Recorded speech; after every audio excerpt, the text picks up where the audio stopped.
time da Ponte conseguiu a retomada, lançamento para Jean Dias, entrou na área, dominou, pá! É pênalti! Penalidade máxima para Ponte Preta. Danilo Barcelos, 14 o número dele, autorizado. Vai pra bola, Danilo Barcelos, vai pra bola no trote, partiu o pé canhoto, bateu, é gol! Gol!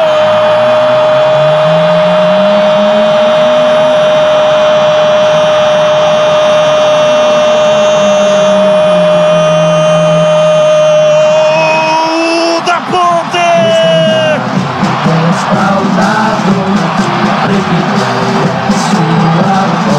Na marca de 35 minutos passados, primeiro tempo, Danilo Barcelos partiu, foi pra bola com enorme confiança, deu uma paulada de canhota, mandou a bola no fundo do gol, ela bateu lá dentro e fez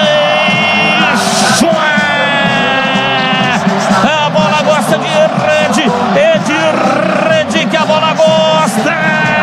A torcida vibra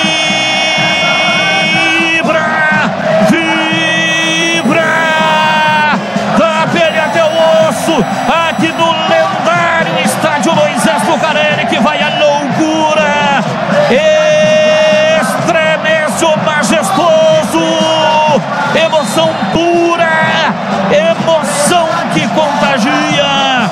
Danilo Barcelos escreve o seu nome no derby 209, uma experiência imersiva e visceral, admiravelmente extraordinária, a ação de Danilo Barcelos para meter a bola no gol.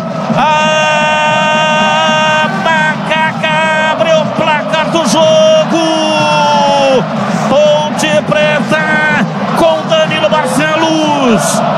Danilo Barcelos, Danilo Barcelos, Danilo Barcelos, Danilo Barcelos, Danilo Barcelos, Danilo Barcelos, Danilo Barcelos, camisa 14.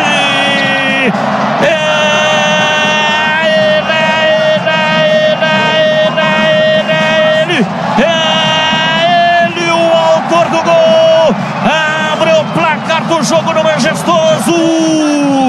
Ponte Preta 1, Guarani 0, e o detalhe no gol é seu Vladimir Catarino.